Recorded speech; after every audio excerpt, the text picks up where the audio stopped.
Sebenarnya banyak nama tokoh publik yang sudah sesumbar siap nyapres di pemilu 2024. Tapi tiga nama besar yang di belakang saya ini, yakni ada Ganjar Pranowo dan juga ada Anies Baswedan, serta Prabowo Subianto lah yang sering disebut-sebut sebagai tiga sosok terkuat yang akan nyapres 2024 mendatang. Bahkan ketiganya sudah memiliki basis pendukung yang kuat. Bagaimana tidak? Secara data, saudara, nama Ganjar Pranowo, Prabowo Subianto, dan Anies Baswedan dinyatakan selalu berada di tiga teratas elektabilitas tokoh nasional.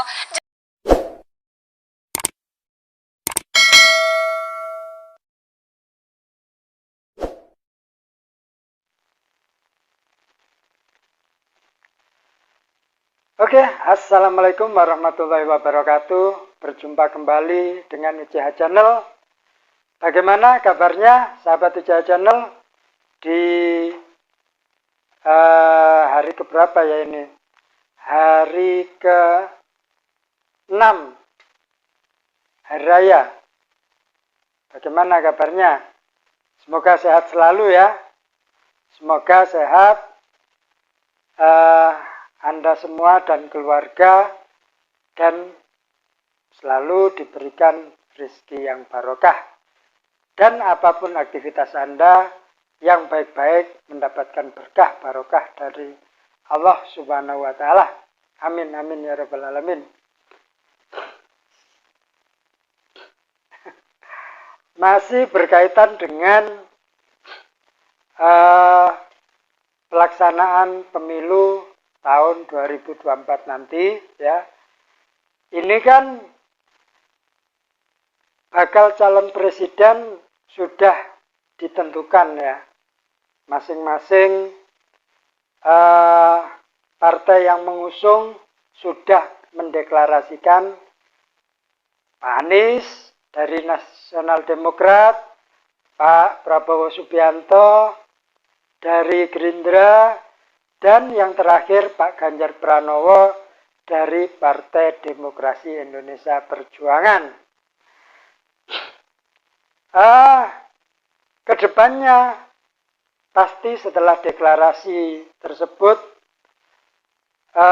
para bakal calon presiden ini dan juga partai yang mengusungnya lagi sibuk ya mencari siapa calon wakil presiden yang akan mendampingi beliau-beliau yang telah dicalonkan presiden. Tetapi kali ini kita membahas bukan itu ya. Nanti aja setelah kita bahas yang satu ini, kita akan membahas calon wakil presidennya ya. Hari ini kita akan membahas berapa sih besaran biaya untuk pencalonan presiden di Indonesia ini, ya kan?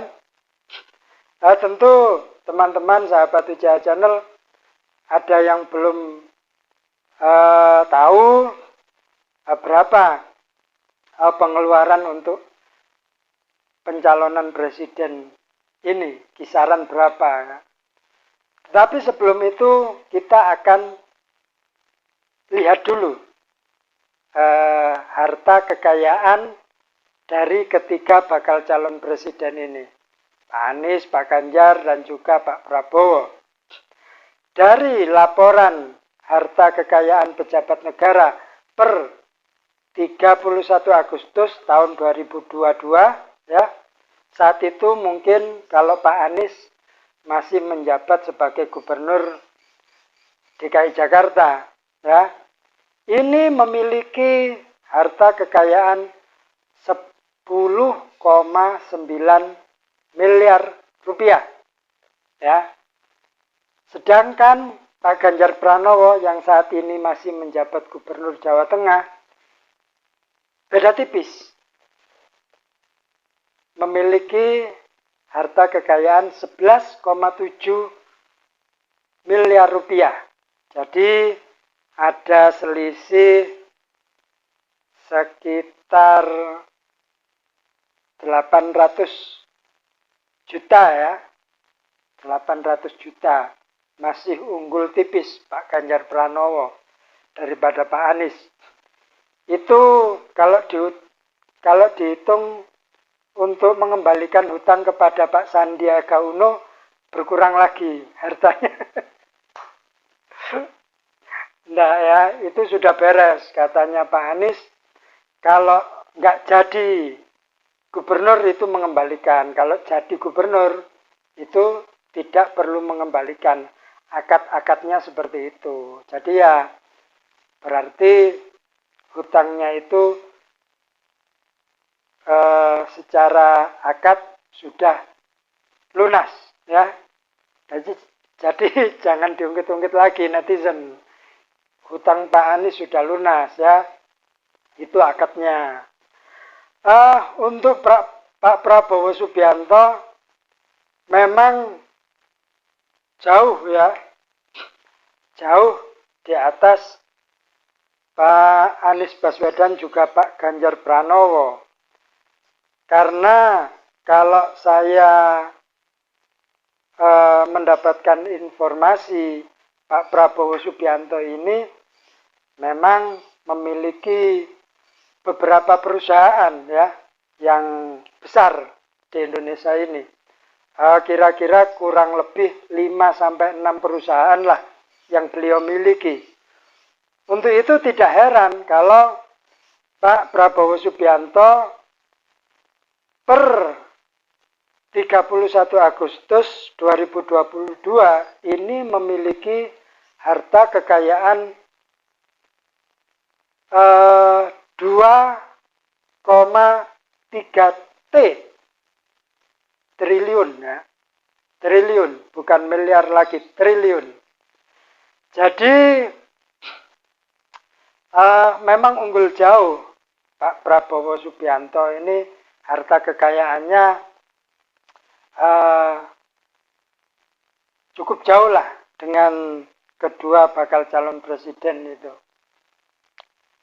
Dan berapa sih biayanya untuk pencalonan presiden itu? Ini saya kutip dari beberapa situs ya.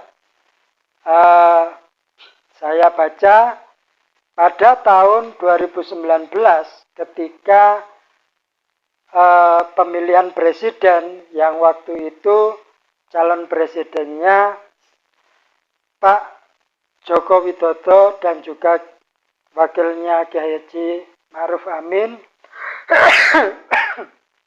Maaf ya, batuk, kebanyakan makan ini kerupuk hari raya, gorengan. Pak Jokowi dan juga Kiai Haji Ma'ruf Amin untuk wakilnya melawan Pak Prabowo Subianto dan Pak Sandiaga Uno sebagai wakilnya. Ini dilaporkan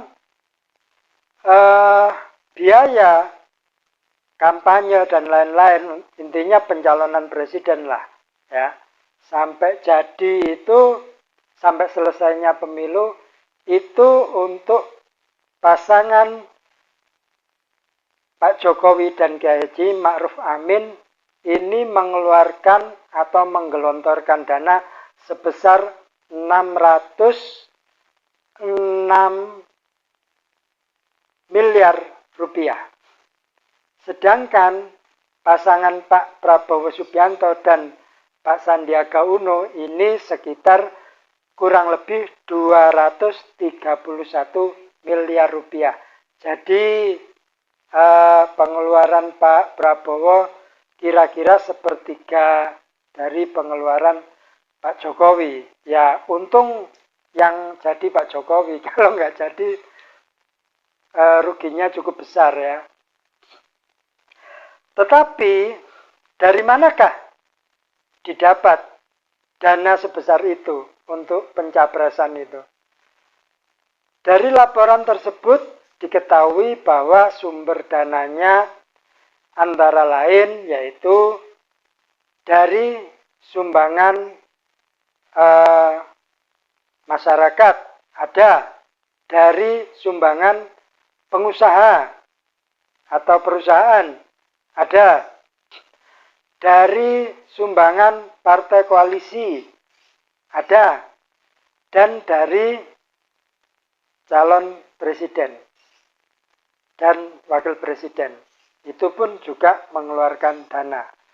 Tetapi waktu itu di tahun 2019 untuk Pak Jokowi dan juga Kiai Haji Ma'ruf Amin di laporannya tersebut tidak mengeluarkan dana untuk pencalonan presiden.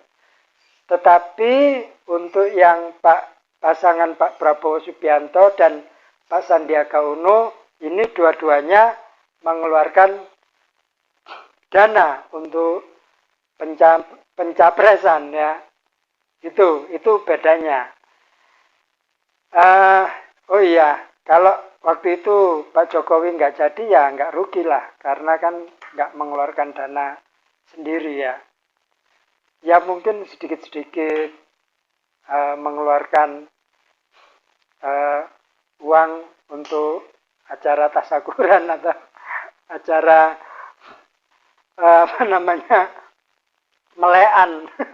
melean di rumahnya, mengeluarkan kacang, minuman gitu. Jadi mirip pilihan lurah kalau kayak gitu.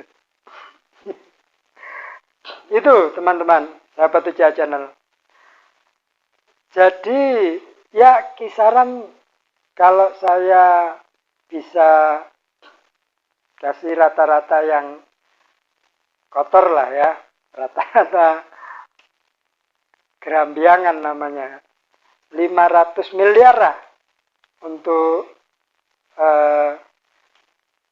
persiapan dana pencalonan presiden itu. Kalau melihat Pak Anies Baswedan dengan Pak Ganjar Pranowo, ini harta kekayaannya tidak cukup untuk membiayai pencalonan presiden. Yang sangat siap sebenarnya adalah Pak Prabowo kalau dilihat dari kondisi finansial, ya,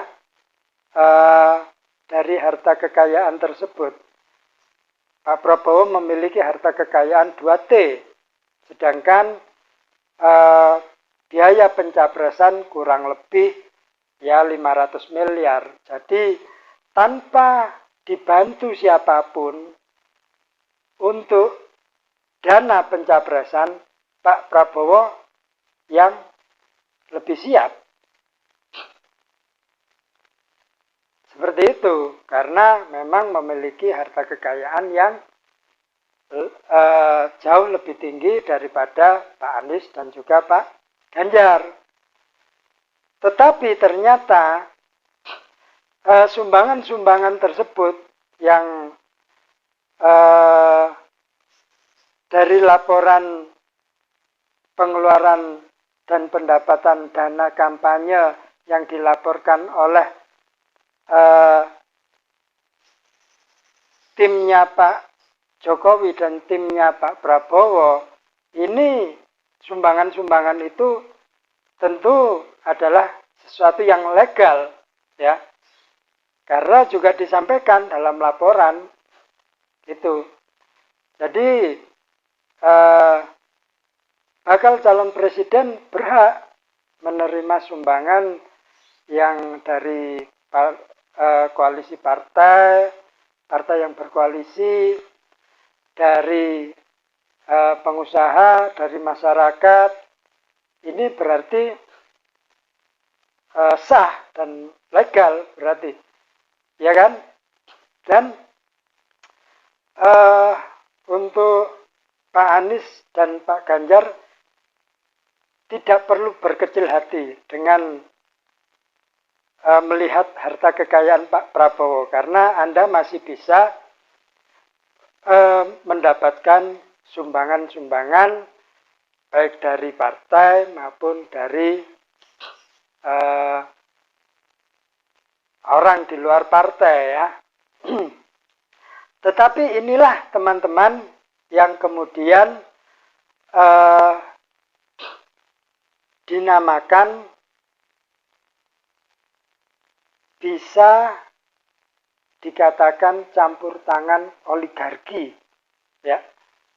Dari sini, tapi sebenarnya oligarki itu bermain atau tidak kan kita tidak tahu. Yang jelas pandangan masyarakat dengan kondisi yang seperti ini kita berpikir jadi ada campur tangan oligarki di dalam satu pemerintahan yang ketika pencalonan presidennya itu banyak menerima sumbangan. Ya. Tentu ini adalah sebuah balas budi. Dulunya saya dibiayai si A, ya, ketika saya mencalonkan presiden. Ketika si A meminta bantuan, otomatis ya pasti kita bantulah. Seberat apapun, sesulit apapun, dengan balas budi tadi pasti kita bantu. Inilah teman-teman yang kemudian masyarakat jadi heboh, jadi mencurigai ketika ada undang-undang yang dirasa merugikan rakyat dan menguntungkan bagi pengusaha. Biasanya masyarakat langsung curiga, oh ini pasti